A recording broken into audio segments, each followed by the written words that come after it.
Bonjour à toutes et à tous, vous écoutez Cinécast, le podcast qui chaque semaine, en principe, vous recommande des films à voir au cinéma, en streaming ou en VOD. Et aujourd'hui, petite exception, comme il y en a de temps en temps, on va parler d'une série très très attendue, à savoir Masters of the Air, la nouvelle série d'Apple TV+, pardon, qui sort demain, ce 26 janvier 2024. Série très très attendue parce qu'elle est la troisième de ce qui est désormais une trilogie de séries qui a débuté il y a plus de 20 ans, début des années 2000 avec Band of Brothers, hein, Frères d'armes, série produite par Spielberg et Tom Hanks. C'est le cas des 2 autres séries qui ont suivi, à savoir The Pacific, qui est sorti quelques années plus tard. Je pense qu'on était au milieu des années 2000, hein, 2006-2007, quelque chose comme ça, peut-être un peu plus tard. Et enfin, voilà, Masters of the Air, qui est un projet qui remonte quand même d'il y a un paquet d'années, parce qu'on en parlait déjà il y a au moins 10 ans, un peu après, The Pacific, je pense. Qui donc, frères d'armes, enfin Band of Brothers, se concentrait sur les hommes qui étaient au sol, hein, pendant la Seconde Guerre mondiale, en Europe. The Pacific se concentrait plutôt sur, les batailles dans le Pacifique, hein, tout est dans le titre. Et voici que Masters of the Air, heu, c'est dans le titre aussi, il s'intéresse plutôt à l'aviation. Et heu et donc c'est une série d'une qui va ne faire qu'une saison, hein, comme les autres, saisons, Band of Brothers et The Pacific, qui est toujours produite par Spielberg et Tom Hanks notamment, qui n'est plus chez HBO comme les 2 premières, séries, mais qui est désormais donc chez Apple TV+, qui démarre ce 26 janvier, comme je le disais, avec, comme souvent avec eux, 2 épisodes, le jour de la sortie, hein, donc le 26 janvier, et puis un épisode chaque semaine. Et donc dans cette série, on va suivre l'histoire de la 8e Air Force américaine, qui est chargée de bombarder les armées nazies, enfin les armes nazies, pendant la Seconde Guerre mondiale. Hem, j'ai hâte d'en parler parce que ça fait longtemps que j'ai vu la série. Je l'ai vue il y a un bon 2 mois, je pense. Ça, c'est vraiment bien avec Apple TV, c'est qu'ils mettent les séries, les films à disposition à la presse assez tôt. Donc on a vraiment le temps de regarder ça à son aise. Bon, je l'ai binge-watché en 2 jours, je pense. Mais voilà, ça fait longtemps que je veux en parler, donc je suis content, qu'on y soit enfin, et on le fait tout de suite après un extrait de la bande annonce. Let's rack 'em up and knock 'em down.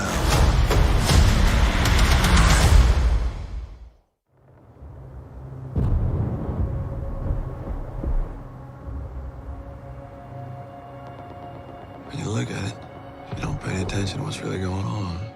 It's kind of beautiful.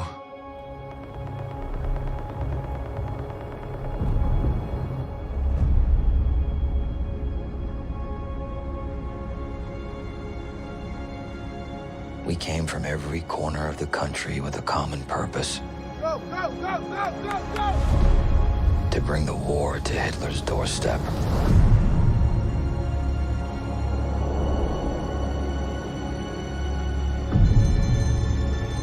These daylight missions.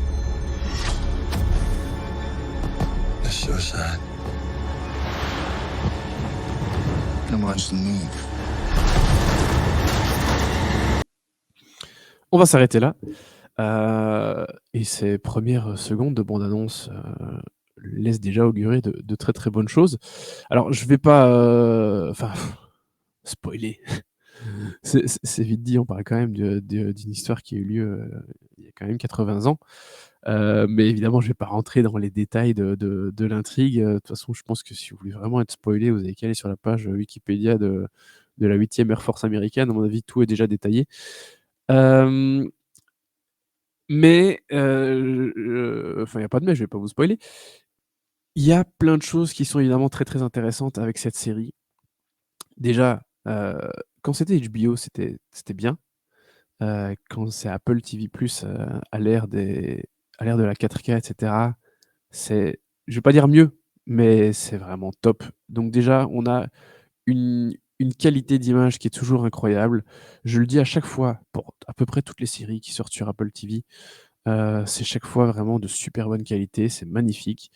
Il y a plein de très belles scènes. Évidemment, on est dans quelque chose d'aérien, de quelque chose d'une série dans laquelle il y a beaucoup de grands espaces, dans laquelle il y a beaucoup d'actions qui se déroulent à l'écran, avec des focales très longues parfois, histoire de bien comprendre l'ampleur, la dynamique des vols, des combats, des différentes stratégies d'attaque, de la 8e, Air Force, heu, sur le territoire, européen. Donc, il y a beaucoup vraiment de très belles choses visuellement, enfin qui avaient le potentiel évidemment d'être très beaux et qui sont très belles, à l'écran. Donc ça, c'est déjà un très, très, très bon point évidemment pour commencer. Et je commence par ça parce que certes, c'est pas on va pas d'abord voir ce genre de série, en tout cas pour ma part, pour voir juste de belles images. On veut une série qui soit, touchante, profonde, avec de l'action, qui nous fasse vibrer et vraiment ça a été le cas, très, très fortement de Band of Brothers à l'époque, de Pacific aussi et c'est le cas de Masters of the Air. Mais je voulais commencer en insistant, sur vraiment la beauté de ce qui se passe à l'écran. Il y a évidemment beaucoup de scènes aussi en intérieur, hein, dans les camps, heu, dans des avions aussi. Donc il y a pas que des grands espaces et je trouve que tout ce qui est à l'écran est magnifique, peu importe que ce soit intérieur, extérieur, vraiment c'est magnifique. Donc c'est déjà un très, très, très bon point pour, Masters of the Air. Ensuite, il y a évidemment l'histoire et devrais-je dire les histoires parce qu'on suit évidemment plusieurs personnages de cette compagnie, personnages qui sont, tous globalement des majors, de l'aviation, avec évidemment des moins bons gradés, mais globalement dans l'aviation, ils sont déjà tous, officiers ou presque. Et on suit ces personnages qui sont incarnés quand même par des gaillards qui montent bien pour, en tout cas 3 d'entre eux. Les autres sont moins connus, mais il y a 3 noms en particulier, à relever. Le premier étant Austin Butler qui incarne vraiment le major principal, le personnage principal de la série, enfin un des grands personnages principaux de la série. Austin Butler, hein, plus connu pour, avoir incarné, Elvis Presley dans le film Elvis de Baz Luhrmann il y a, 1 an, 2 ans. Il y a Callum, Turner aussi qui monte pas mal depuis quelques années, qui est certainement un des visages que vous allez reconnaître, dans la série. Et puis il y a Barry Keoghan qui est, aussi une grande, grande star montante, hem, de par ses passages chez, Yorgos Lanthimos, alors j'allais citer son caméo de Joker dans le Batman de Matt Reeves, mais c'est peut-être un petit peu, exagéré. Mais, très récemment, il y a eu son rôle dans Saltburn qui a pas mal, fait jaser. Hem Et puis il y a eu son rôle dans The Banshees of Inisherin aussi évidemment. Bref, un comédien que j'aime beaucoup et qui est, comme ses 2 compères et comme tous les autres comédiens de la série, qui sont excellents. Vraiment, on a une bande de gaillards, qui va traverser vraiment tout et enfin, ils vont passer à peu près par toutes les étapes ou presque. C'est-à-dire que ce qui est intéressant avec la trajectoire de cette compagnie, c'est qu'évidemment, ils vont voir beaucoup d'actions. Ils vont entreprendre, beaucoup d'actions très importantes, militairement parlant, évidemment. Heu, mais voilà, ce qui est intéressant avec l'aviation ici et qui avait moins, voire pas du tout, ça fait un moment que j'ai pas revu, Band of Brothers et The Pacific, mais il y a évidemment, voilà, tu es pilote, tu es, en territoire ennemi. On connaît beaucoup de choses sur l'aviation et sur les systèmes de défense aérien, qu'avaient les différentes armées. Évidemment, des avions touchés au combat, il y en a eu un paquet. Des pilotes qui ont dû s'éjecter en territoire ennemi, il y en a eu un paquet. Et donc j'aime bien le fait que cette série s'intéresse aussi au sort de ces pilotes, copilotes, heu, artificiers et cetera, qui travaillent, en tout cas sur les avions, qui vont, après avoir dû s'éjecter, heu, devoir survivre, en territoire ennemi. Pour certains passer, par la case, camp de travail, ou prison et voilà, j'aime beaucoup la façon dont la série monte graduellement et pour montrer toutes ces différentes étapes. Évidemment, la préparation, évidemment les premières petites actions et puis les grandes missions, le passage, par le territoire ennemi, les camps pour certains. Voilà, je trouve que globalement la série brosse un portrait assez complet, de ce qu'était en tout cas la vie d'un pilote ou d'un soldat qui faisait partie de la force aérienne américaine pendant la Seconde Guerre mondiale. J'avais pas de doute à ce niveau-là, hein, on sait que les équipes qui ont travaillé sur ces séries font chaque fois un travail remarquable. D'ailleurs le créateur, et showrunner de la série, John Orloff, avait déjà écrit quelques épisodes de Band of Brothers à l'époque. Donc évidemment, ce sont pas des séries, enfin, comme ce sont des séries qui sont très importantes d'un point de vue historique et d'un point de vue histoire américaine, hein, c'est quand même une fierté, l'armée américaine pour eux, hein. Ils en parlent souvent quand même. Donc en général, ils font pas n'importe quoi avec ce genre de projet. Et effectivement, après, je suis pas un expert non plus de la Seconde Guerre mondiale, mais je pense que comme tout le monde, ça m'a un petit peu intéressé. En tout cas, comme beaucoup de monde, ça m'a un peu intéressé, plus à certaines périodes qu'à d'autres.